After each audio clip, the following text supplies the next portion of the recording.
โซ่ผลงานกับพี่น้องโซ่ผลงานมื่อนี้ลงเฮิร์นประมาณ10 นาทีนี่แหละพี่น้องย่างมาประมาณ10 นาทีพอดีได้2 แต้มได้นกเขากับนกจักนกคือเลยมีจักซื้อมันพี่น้องยิงเอาจะเอาสไนเปอร์ยิงเอาพี่น้องสไนเปอร์ยืดยิงนะพี่น้อง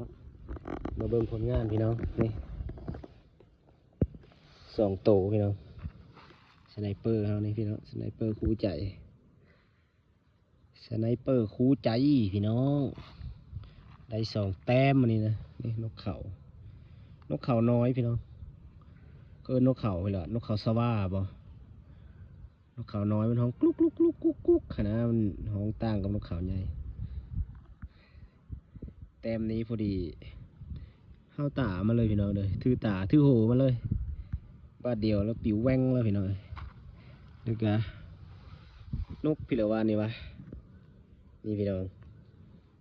เขาเป็นนกพิรวานตัวนี้ถือหรือมันมาถือกกปี้บ่เท่ากกปี้มันพี่น้องมันปีนคางเสียเลย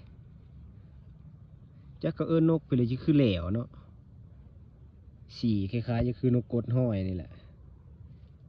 ลายๆคือคล้ายๆนกกดคล้ายๆคือแหลวพี่น้องนะเขาตีนก็คือเลยแต่ว่ามันน้อย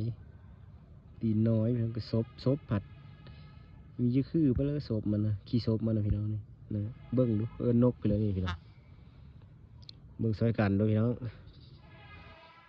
เขานกไปแล้วปะนกหางหอง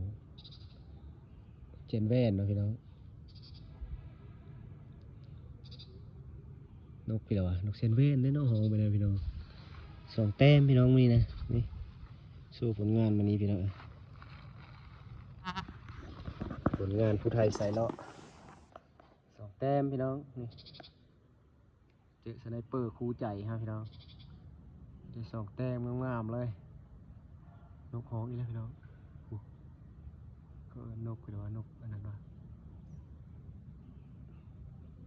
นกแซนเว่นมาพี่น้องพวกมันหองจะแจกกระจาดอยู่ตรวจน้อยมันจะรักแล้วพี่น้องเนี่ยเห็นดิซิมันก็ไปละ2 แต้มพี่น้องมันหมานมานี่หมาน2 แต้มจวดหลายพี่น้องจวดหลายนี่หมานแล้วพี่น้องเลยสไนเปอร์คู่ใจเฮานี่นะครับตัวนี้ใส่สูตรสายยาวได้นี่มีได้แทะบางวัน25เลยว่าสายมันนี่เนาะยาวได้นี่สายยาวพี่น้องบุญหลายสายยาว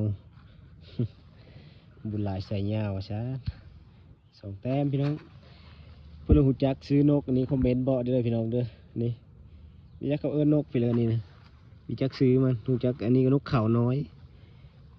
นกไปเลยดอก